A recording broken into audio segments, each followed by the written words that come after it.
wife, she's a mother, she's a servant. She sings too, y'all. She try to act, but she can sing too. But today she's stepping into a new hat. And so I'm proud of you for being obedient. Since conference 1, I told you that I wanted to see you up here. So the fact that God gave you what I already knew was in you, I'm so blessed to see it to come to fruition. So without further ado, please put your hands together. I said, yes! For me, Kayla Stutson!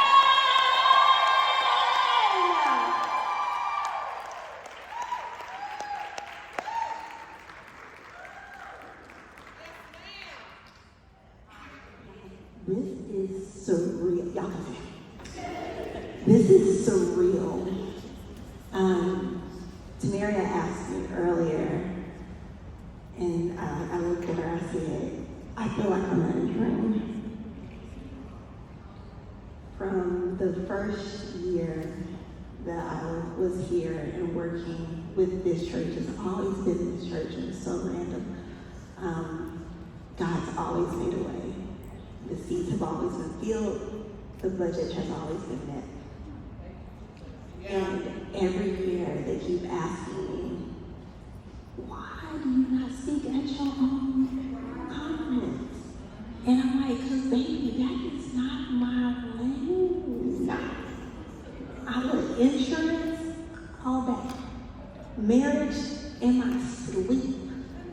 This, nah baby, like we have a platform, but I always love to use our platform to bring up the sisters that support me around me. So it was never about me.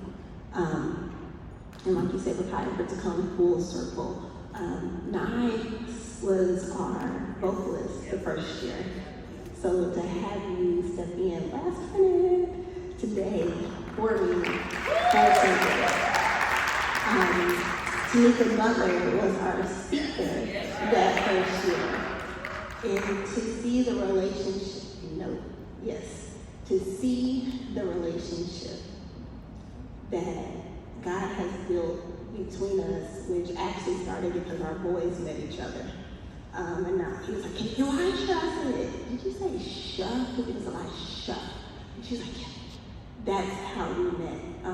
And since then, we've just grown. She has poured into me, prayed for me. I prayed for her, labored for me. I have labored for you. She has told me how to move in these Mansfield streets since we moved. Because child, this is a different beast. Yeah, it's a whole, I don't know what that is over there. So I appreciate you. All that you look behind you, all that you are to me. In every year that we do this, in every moment that I get a prayer, in every moment that I'm like, I can't do this. It's almost like, it's like that incredible thing. It's like when you got that Christian friend, and she's like, you gotta do it, you gotta be okay. That is for God. And I appreciate you and love you for that. To my husband.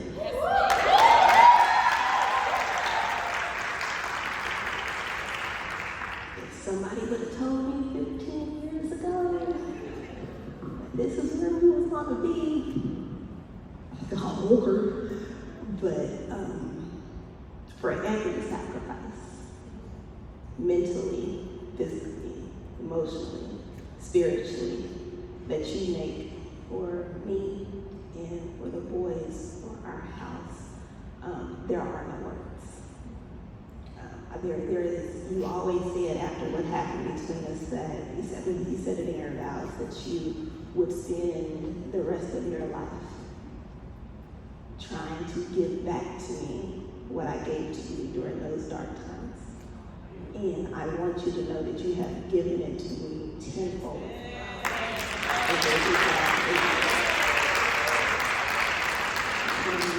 As God is pulling me into this new season, I really want you to push him into what he's pulling you into as well. We know that there's a calling on us, or we wouldn't have went through what we went through. The enemy wouldn't have tried to keep us separated because he knew what we were going to be when we finally stepped into what God had called us to be. So let's go give them hell, baby.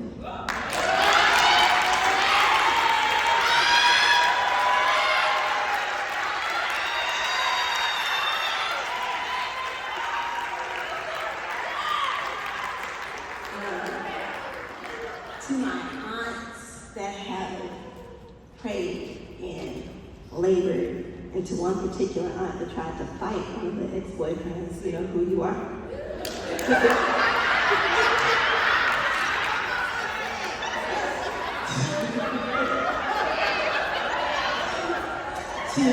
So watch this. To the aunt that tried to fight him, and then to the two aunts that went to pray for him. Thank you.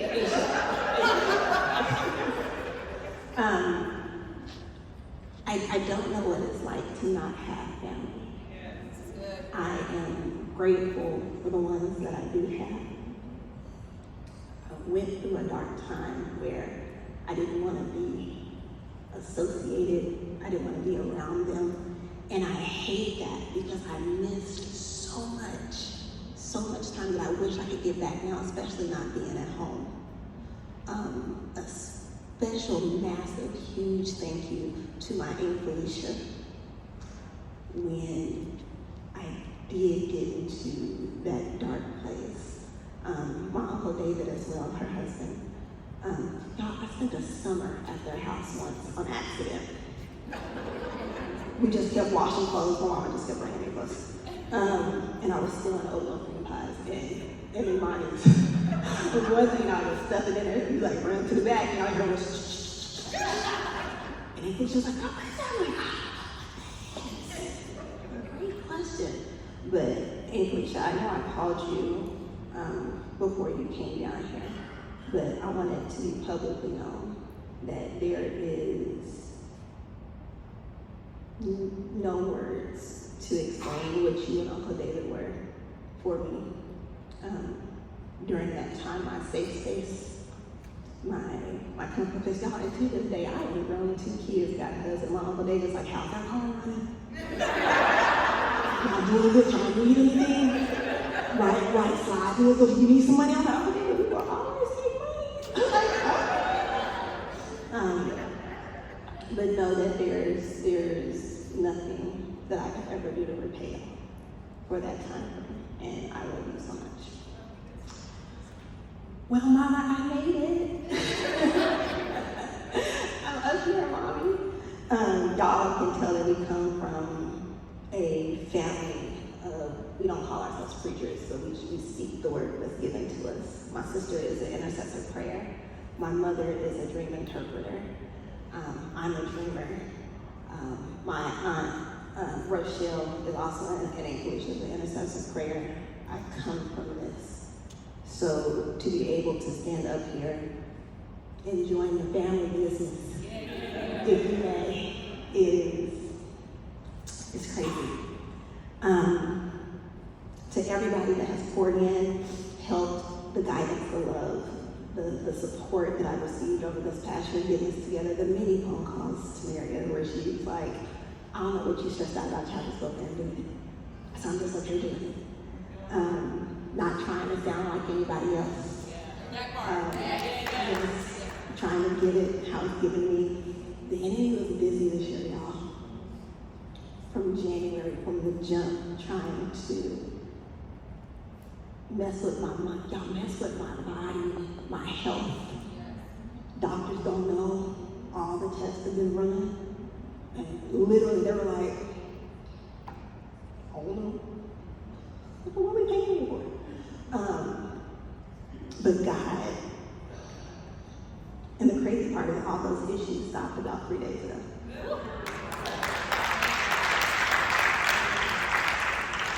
Let's jump into this text, shall we? Yes.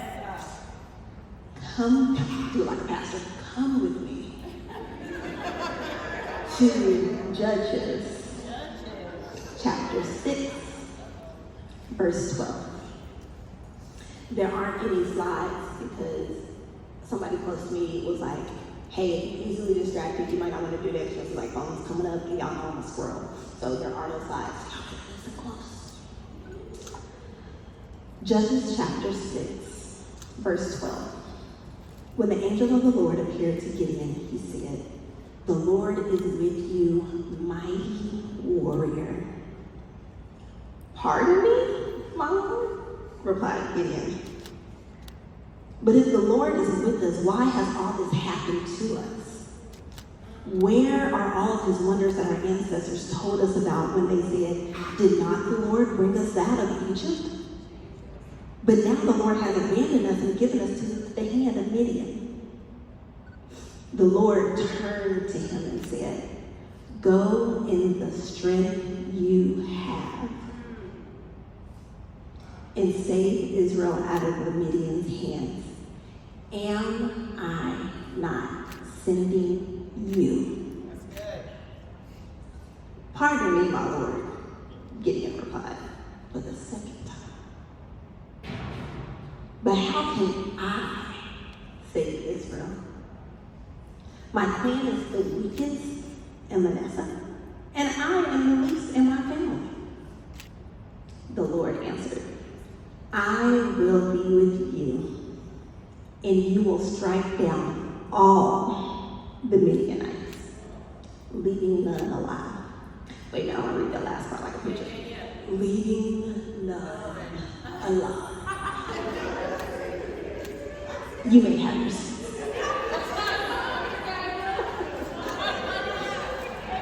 Y'all not gonna be serious for long. Okay. Every year, God shows me a word for this conference. What most of y'all don't know is every year the topic is something that I'm dealing with personally. And I know that I can't be the only person to be going through this. So I'm like, why not make it a girls' weekend and we just have a group therapy session about it? And have some fun and shop and eat at the same time. So the Lord never shows it to me this early, like almost a year in advance early. So that was due, and I said, "God, is this like I do every year? God, is this really it? Like, are you sure? Like, this is what we're really doing?" And this word fearless just kept popping up everywhere. Billboards, commercials, conversation. I was in Atlanta in January for Tamaria's conference, and it was just like, in my head, it was just fearless, do it afraid, fearless, do it afraid. I was like, okay, God, I kind of hear you. Rakaya was MC that year, and she's sitting on the panel, and she goes, "Oh yeah, I like that, fearless, do it afraid." And I was like, "This is how you fear God? This is what we doing this year? You done brought me all the way out here to Atlanta by myself, because y'all know I don't travel. No, I don't even drive at night without my husband. You know, got me in Atlanta by myself to give me the confirmation that I need for this. But I would be lying to you if I told you that I was like, okay, yeah, God, let's go. I'm ready. Let's do this." The more I sat in it, the more that I watched and listened throughout the year, the story of Gideon, it just kept hitting me like a ton of bricks.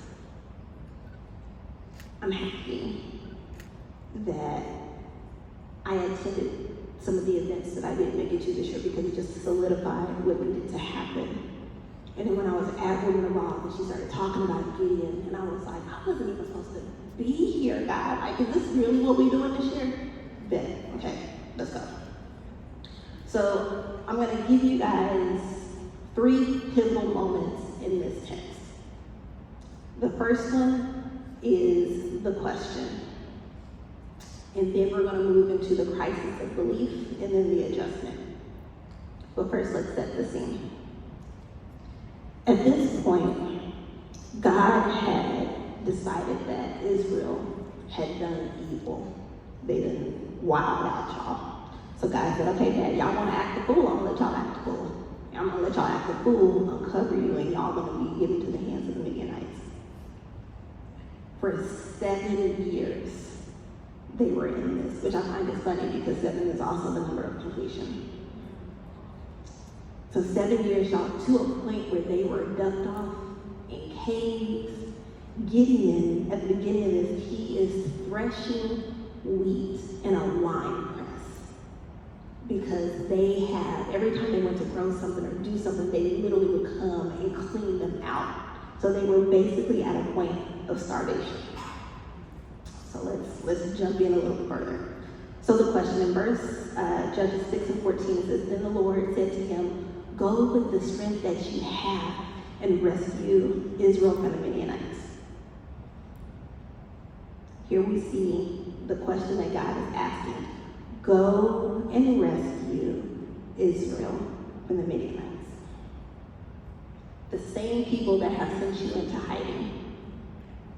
The same people that have reduced you and your people to starvation. The same people that were too numerous to count over the last 7 years. Those people. He says to go and defeat them. And here is where the fear kicks in. The reason we are fearful is because God asks us to do something that is greater than ourselves, or what we think is greater than what we're able to do. God had called him to defeat his enemies, not to go to the church and open the doors, not to go and be like, hey, welcome, hi, how are you? Welcome to church today, we're so glad to have you. But he wanted him to go murder his enemies. This is not an easy task. So I have a question for you. When was the last time that God had asked you to do something that seemed completely outrageous?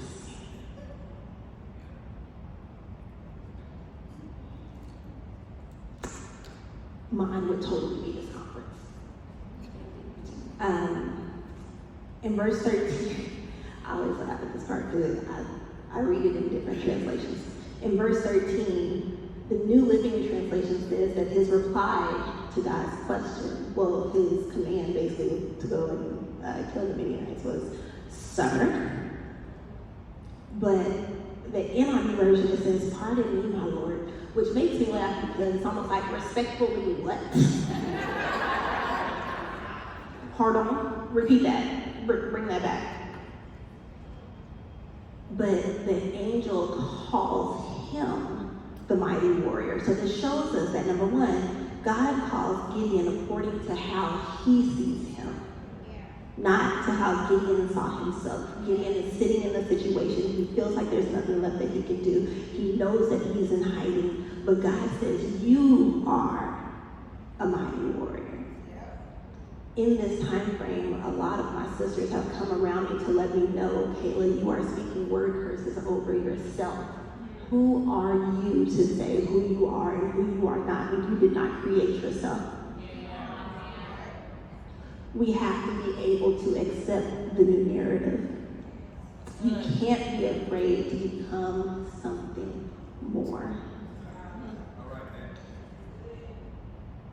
It reminds me of like a little picture on Facebook, like a little girl and she's just clinging to that little teddy bear. And Jesus has like that teddy bear that's bigger than him behind her, and she's just like, oh no, I have something more for you. No, I'm good here. I'm comfortable here. It's the right size. It ain't heavy. It ain't oversized. I ain't gotta bury it. It fits just right. But what if when you let it go, you're letting go of those toxic relationships? He's giving you the opportunity to come out of those unhealthy environments.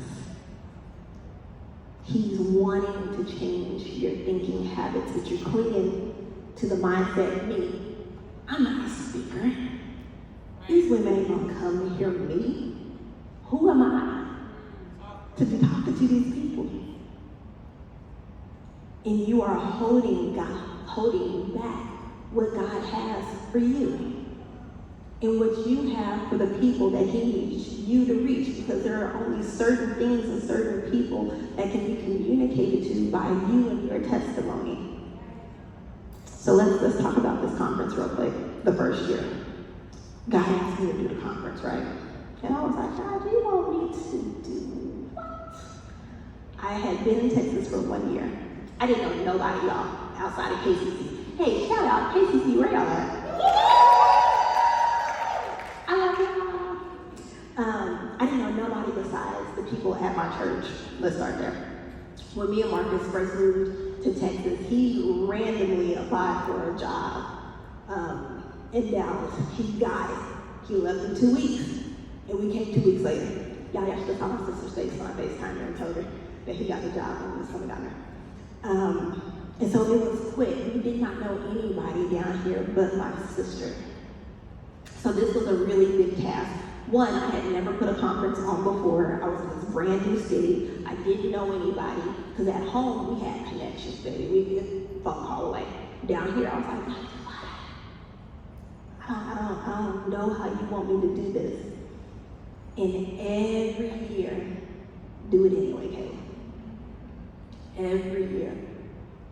I know what you see, but I'm telling you what I need you to do. And every year I am shaking in my boots before this comes. Like, I was literally shaking back there before I came up here. I had a whole breakdown, y'all. Before we did it.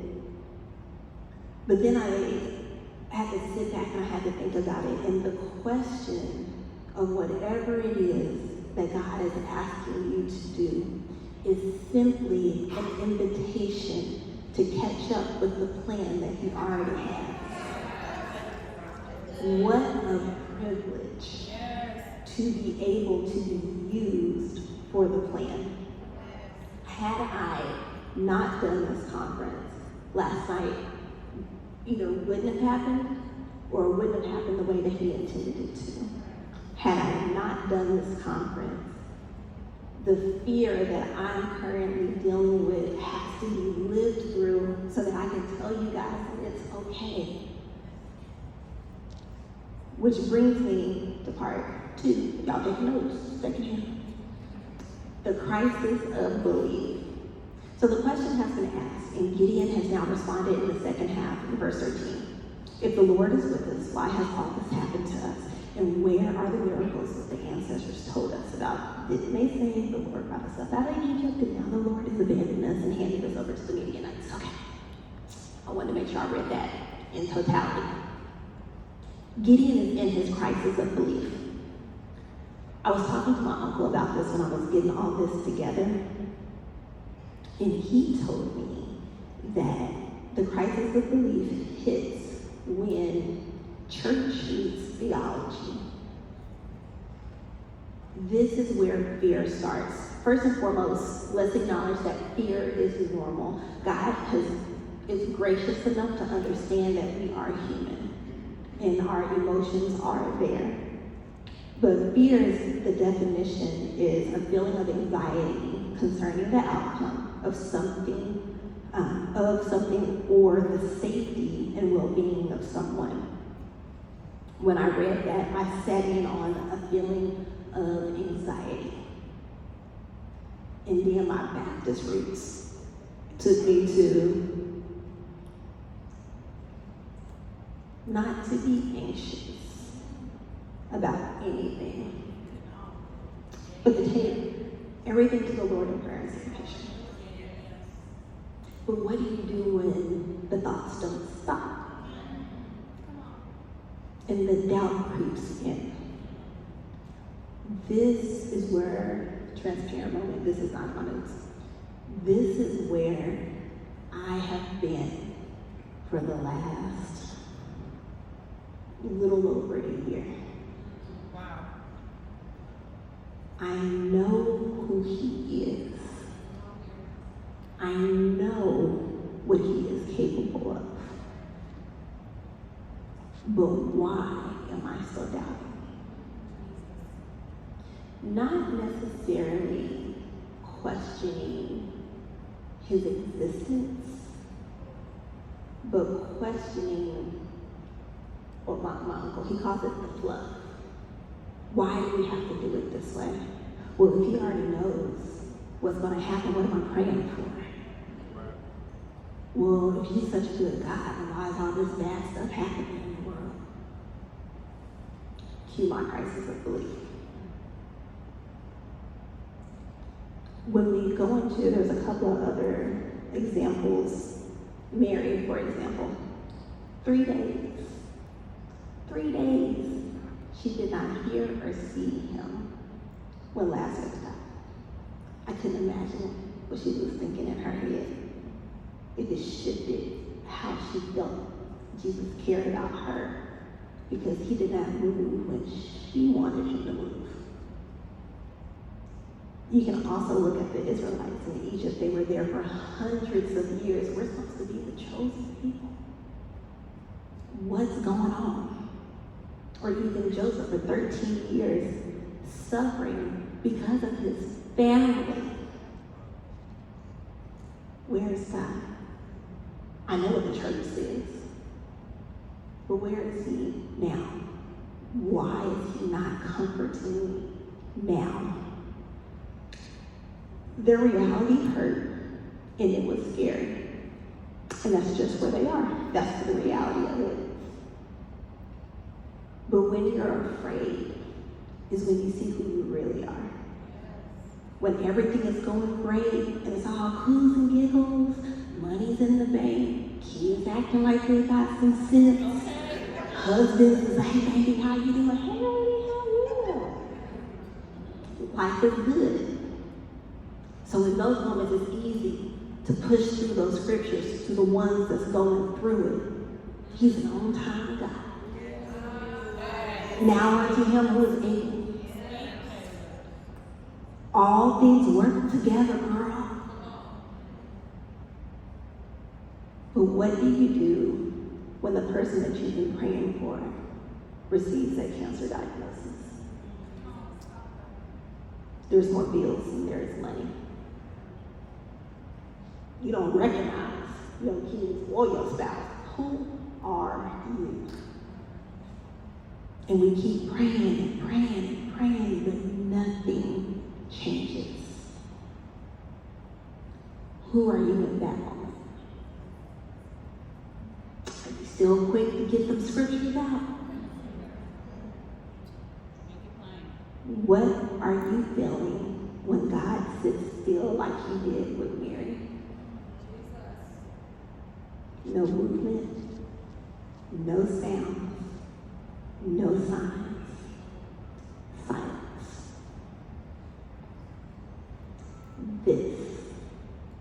This is the moment that you have to trust him.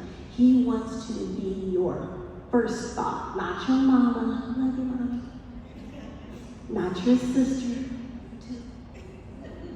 or your cousin, but is your first response him? God allows us to shiver and have enough grace to understand who we are. But sometimes he wants more. The church prayers are great, but where's the relationship of trust when your lights get shut off? When that family member dies? When the addiction notice is on the door? And you don't feel like praying. He wants those real prayers. I like to call them Father God prayers. Like he knows what his name is. You ain't gotta keep saying his name through the prayer. But I'll give y'all a real quick example, right? So Maya Black, which most of y'all know, when I went to Atlanta, me and Maya literally sat outside and talked for like 3 hours. And she's like, yeah, you know, God, like my sister here, Maya's sister, not mine. I don't know, you might. Maya's sister, like, her and her sister audibly hear God. And her sister told her one day, she goes, I heard God talking to you the other day. Daddy, what he sound like when he talked to me? I said, do I said, Lord, now I know Maya's saved, but I know she's saved, but she's saved. But do I need to get off this car right now? There's a lot of stuff happening. And she was like, what? And I said, Maya, like, what do you mean? She goes, My sister said that when he talks to her, it's more of a stern voice. But when she talks to Maya, she said it's almost jolly, like what you hear Santa Claus talk like. I said, child, I can tell you one thing for sure and two things for certain. I kid you not. I gotta be like that kindergartner that keeps eating paste, and God be like, and I'd be like, what? He's like, why are you doing this? Like, come on, let's get this together, let's get this together. But I've learned to accept that because everyone's prayers and how he reaches out to them can't sound the same, because there's gonna be some stuff that I need that's gonna call my attention that might not get everybody's attention. So him talking to me like, oh, hey, Kayla, I'm like, oh, what's up? And keep pushing. And I would have kept going. But the fact that he's like, Kayla, yes sir, what are we doing? Kayla, come back, yes, over here. No, Kayla, we're doing a conference and you're the speaker. The devil is a liar. No, I'm not. And he's like, okay, Kayla, but no, like really. So I learned that when I won't accept it or I won't give him my attention because I know I got ADHD real bad, I'd be like, what? Hence the no slides. Because I'm going to be like, what? He uses people for me. And I used to get so frustrated about it because I would be like, well, you talk to everybody else, why won't you talk to me? Because you don't pay attention, Kayla. Touché, sir. Can't even be mad about it at all. To the point where for this conference, some of y'all know. Y'all, I already had a speaker lined up. We had went through the meeting, talked about money. And the meeting is done. Everything's confirmed. We are wrapping things up and we go into prayer. She is like my eyes are shut, y'all. She's mid-prayer. She starts going, I'm like, wait, is she talking to me? And I open my eyes, she goes, I can't what? We don't pay me.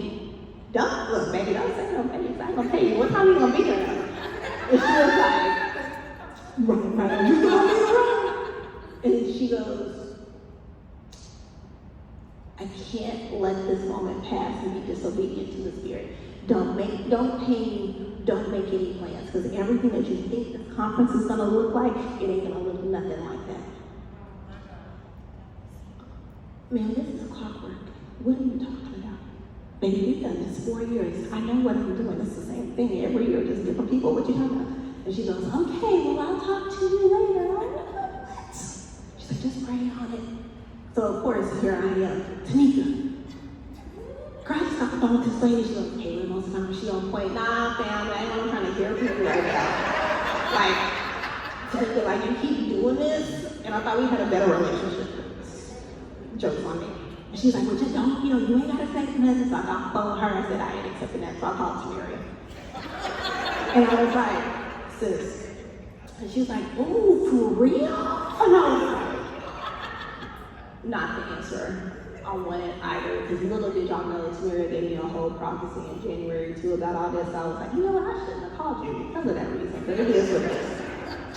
I'm sorry, let's bring it in. I'm sorry. We're back. So, every time that you go in your crisis of belief, it's not always going to sound like the same answer. He's not always going to answer the same way, because this is a new situation and you got to learn how to grow in him and be more attuned into the Spirit so that you can hear him for yourself. Okay, back to the text. So Gideon is slowly getting on board, right? He's like, okay, God, if this is really you, like if you really gonna keep your promises, like he don't keep his promises. But if you really gonna keep this promise, then I want a sign. Because here I am, I was asking for signs too. I said, all right, told this lady that I can't pay her. I've never had an issue securing a speaker. This is weird to me. I'm gonna go on a fast with Tamira, and I need you to show me what I'm supposed to do. What am I supposed to do? So here I am thinking God is in his 3 days of still and quiet, the morning I come off of my fast, I am in line at Sonic getting my bread. And in fact, I pulled up and they were like, hey, Kayla, you didn't order your cheese, so we put it in there for you anyway. And I'm like, don't act like you know me, but thank you, God bless your life. Maya calls me. I hadn't talked to Maya in about a month and a half. Maya calls me and goes, sis, you good? I'm about to eat. I can't help you because you in Atlanta, so what you need, what's up? I'm good. I was in my prayer time this morning. I had a vision of you standing next to a stage and touching it. Is there anything else I could be in prayer with you about? She didn't know I was on a fast. She didn't know what the answer from the other speaker that I had lined up. I said, I'm gonna need you and Jesus to stop talking about me. She's like, are you okay? Girl, I just came off the podcast trying to figure out who the speaker is for this, and I ain't talked to you in like a month, and this is the first thing you gonna say to me? And she was like, well, I don't think you need any more signs. So, you know what you need to do, what you gonna do. Okay. Gideon does the same thing, and how many times do we do the same thing? God, show me a sign. If you really want me to do it, can you show me? Like him saying, go do it ain't enough. So Gideon, the first time he was like, all right, God, so look, if we really like, if you for real, I'm gonna need you to do me a solid. I'm gonna put this fleece out. No, backtrack. The first thing he said was, stay here, I'm gonna go prepare an offering. When you come back, I'll know that this is real. He goes to prepare an offering. Not a tithe, a sacrifice. When Gideon brings it back, he's obviously, he's still there. Touches it. Gideon's like, Gideon. And then the angel disappears, and Gideon's like, okay, I guess we're really doing this. Time goes on. He had already won. He done told him 2, first time you asked for it, I did it. God, we need one more sign. Can you do me one more solid? I'm gonna put this fleece right here in the middle. And I want to wake up and I want the fleece to be wet, but the ground around it to be dry. And then I know like you for real gonna do this with me. Right. Okay, that's cool. Bet. He does it. Gideon's like, okay, I'm gonna do it. I'm gonna do it. And then he comes back a third time, y'all, and the text literally says, y'all can look it up, verse 39 for you. He then asks for a third sign, and even starts it out with, Lord, please don't be angry. But can you do it again, but at the same time make it opposite? So I want the fleece to be dry, and I want the ground to be wet. And God's gonna be like, no, and no again. I done already did this for you twice. I done already asked you. You keep giving me all these reasons as to why you can't do it. Ooh, I'm inadequate. Ooh, I'm the least in my family. Ooh, Jesus, can you give me a sign? Ooh, wait, can you give me one more sign? No, I don't really want to do it, Jesus. I just don't think I can do it. Are you gonna do it? Yeah. Right. Thankful for his grace. Because he could have been like, y'all just stay in it. And I tried to help you. Y'all just go on and stay. And y'all live this out. But while we sit here asking the signs, they could have already been done. While you sitting here asking God, can you show me one more time that business could have been here? Can you show me one more time your kids could have already been in their right mind? Can you show me one more time you could have prayed over your husband? Constantly asking for signs. Gideon asked for 3 signs throughout the text, and it clearly it said that he had already heard of God's miracles. There's already proof. He already has a track record. We can't allow our current situations to cloud the truth and the fact that he is who he is and how he has already proven himself over and over and over again, not only in our lifetime, but in centuries and generations before us, and yet we are still doubtful. We are still asking for signs. But God, are you really going to do it? Even though he already did it for you like 100 times before. We know him to be a provider. Y'all like the song right now? Y'all got food in the refrigerator? Everybody rolling here? What gas do they take? Or electricity for our environmental people? Anybody in here been healed before? More than once? I just thought I'd ask. Anybody ever lost somebody and get a comfort that nobody could give you but him? Everybody got here in one piece? Made it home last night in one piece? Anybody know him to be the beginning and the end? Come on, Kayla. And yet we still ask him for signs. We have to, I had to learn how to adjust my mind in the moment, in my crisis of belief. Minister Law at our church, she had a sermon one year that said, "Faith it till you make it." So let's retrack real quick. So I've told y'all about the speaker, and God was like, "We ain't about to do this." I said, "Oh my Jesus." Y'all, me and Bobby had a whole breakdown. Bobby, I really appreciate you. He laughing in the back because he's about to tell you what happened. Child, y'all know I never do this conference for a profit. Y'all know, like, even if I make money, I always push it back into it to give you guys something extra. So I'm on the phone, like I talked to Bobby back in January, again, because we started playing all this in January. And I don't swear, you don't swear. I strongly remember him being like, "Oh, it's 440, we're good." And I was like, "Bet, 440, that's what I paid last year, let's go." Child, 3 weeks, well, 2 weeks before the conference, 2 weeks before the conference, we solidified something. He's like, "Who told you it was 440? You?"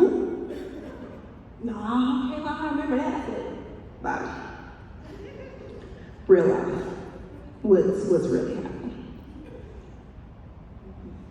Again, enemy busy. We want this to happen, right? "Okay, well, you were only showing on our schedule for 1 day. How many days? How long has it been? 2 days? Since January." "Oh no, we just showed that you popped up for 2 days." "Okay, Bobby, that's cool. So what are we looking at? Let's talk some numbers. And so he was like, "Oh, okay, so 2 days." He texted me because we were thinking about streaming. Like, we had the possibility to stream on this side. And I was like, "Oh, bet, yeah, do it. Run them numbers, Bob. Got a little extra coinage left over. Let's do it for the folks who sell these tickets and try to pay back some of this." And I got the text message, and it said $1,200. I said, "Who?" I said, "Bobby, wait a minute." Look, I know my Bible says that pay Caesar what is due to Caesar, but can you, like, I got issues paying it. I just need to know what it is that I'm paying for. Like, how do we break this down? So he showed me the breakdown. I said, "Oh, okay." So, like, that following week, he's like, "All right, Kayla, I got your song list. Everything looks good. Let's go. We're running." So I'm thinking, "All right, God, I did what you told me to do. You got the availability. You're going to be able to stream. This year's going to be so awesome." I'm on the phone going over my lesson with my uncle. We are literally in this section of the crisis of belief.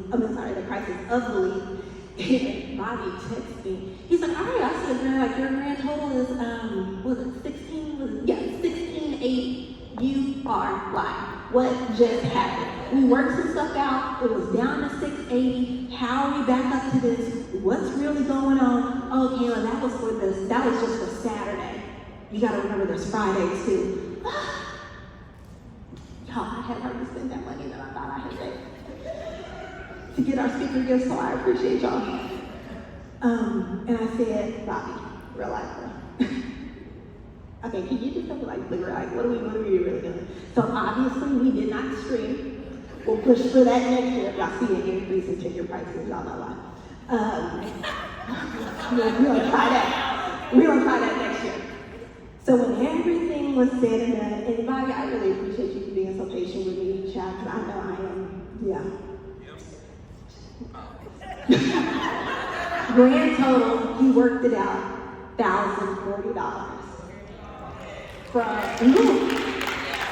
now mind y'all, while y'all clapping, I'm still shaking because I budgeted for $440.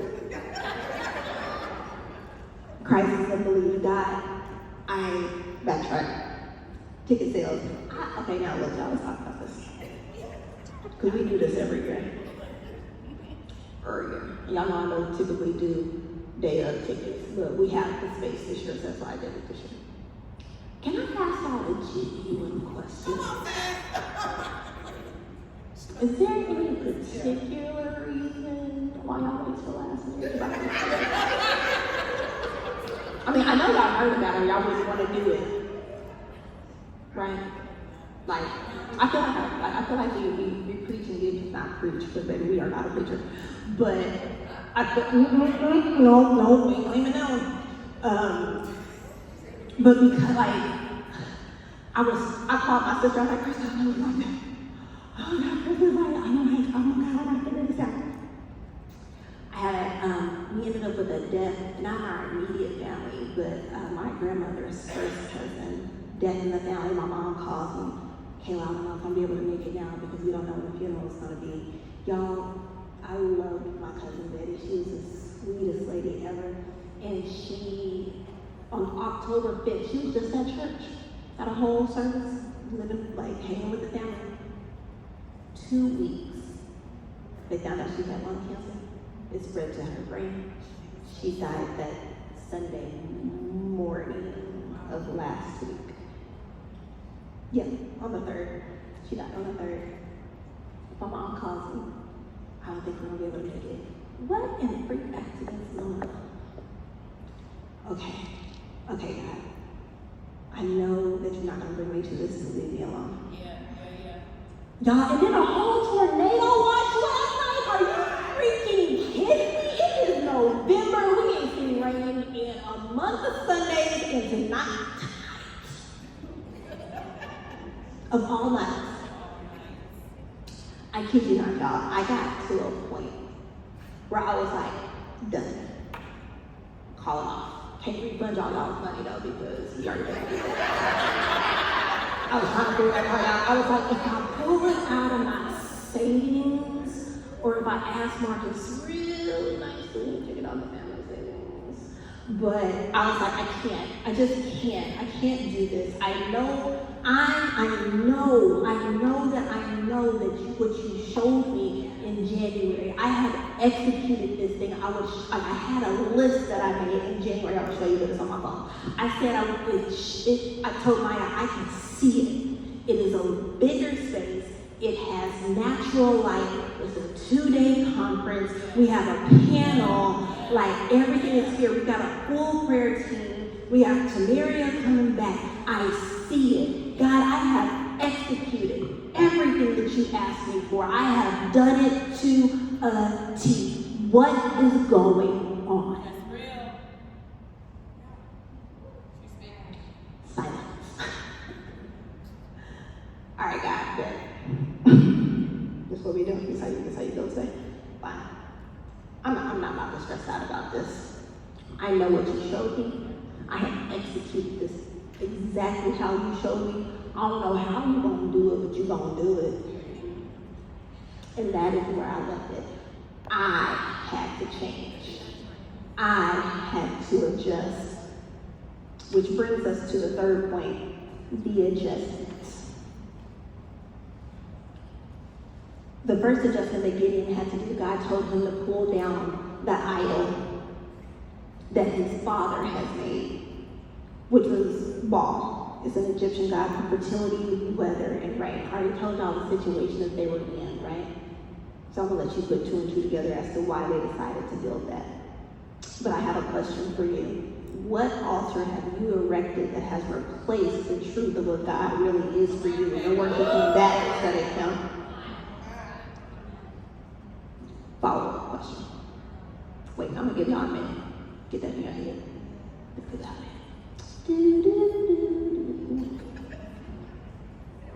Oh, say it one more time. What altar? Simone and Leah like, say it again. What altar has God asked you to pull down that has replaced the truth that He is the provision of whatever it is that you feel like you miss, and that you've replaced Him with this altar? And then my follow-up question is, why haven't you pulled it down yet?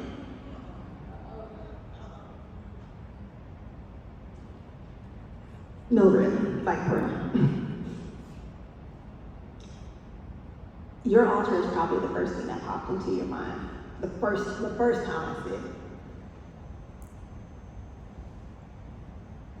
All the sage to clean the space.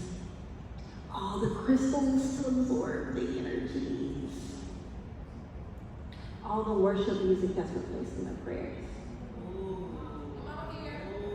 Which sometimes they have a tendency to change the scripture anyway because they need it to rhyme. Right.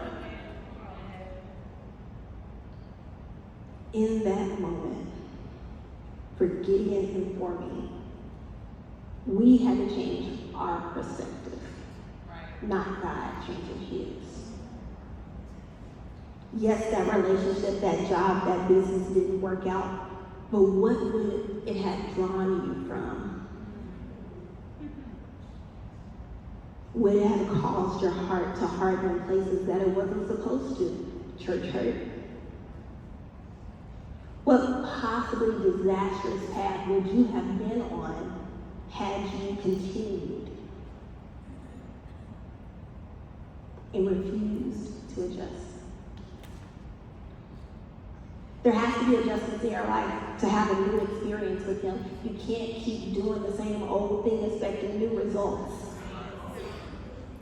You have to be prepared to take down the people that are oppressing you, the money that you think is providing for you, that man that you think is just giving you everything that you need to have, and it ain't him. Because when he's gone, because at some point he's gonna be you and him. What you gonna do? I ain't talking about you, baby. You're gonna be there.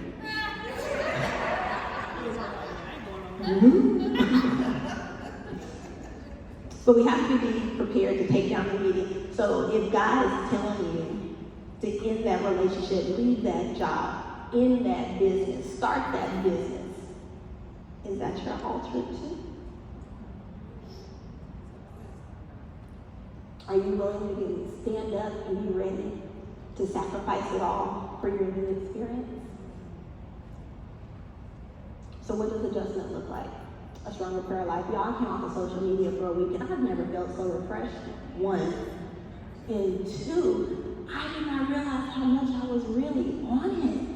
I had made it an item and didn't even realize it. Like my muscle memory, y'all. I'm sitting in the car and I'm swiping, and I'm like, I had to actually erase the app from my phone. So I would just pick it up and tap it and be like, oh, I didn't want to be on Facebook. Why are we on here?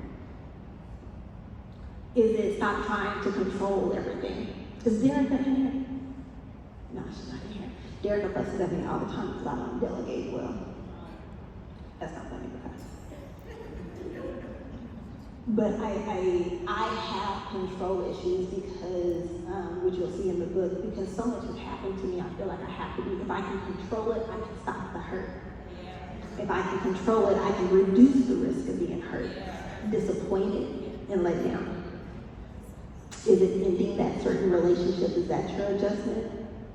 Or is it actually trusting Him even when He is still seemingly not moving, versus trying to work it out and do it in your time, not His time, because our time ain't His time. And then here I am trying to fix it and make it work, and God had already worked it out. Y'all here, everybody's been paid. So you worked that thing out? So in conclusion, My loves, I want you to really listen for the question that God has for you. Know that it's going to demand more than what you think you're capable of. What you think you're capable of. Remind yourself that you have to know who He calls you, not what the world calls you. Understand that your crisis of belief, sometimes everything isn't always going to make sense, but we have to look back and remember who He is, even in His silence, because He's already shown Himself to us, and we have to develop the deeper relationship. And in order to develop the deeper relationship, we have to adjust. We have to adjust our thinking and our movements to experience God. There was a poem that I read, it's called The Tandem Bike Ride with God. And it has a section that says, even though it often looked like madness, He said pedal. He, as in God. I was worried and anxious and asked, where are you taking me? He laughed and didn't answer. I started to learn to trust in His silence. I forgot my boring life and entered into adventure. And when I say I'm scared, He leaned back, touched my hand, and then at the end it says, and when you are sure you just can't do anymore, He just smiles and says, pedal. So go out there, my sisters, and do all that God has called you to do, because He has already prepared the way.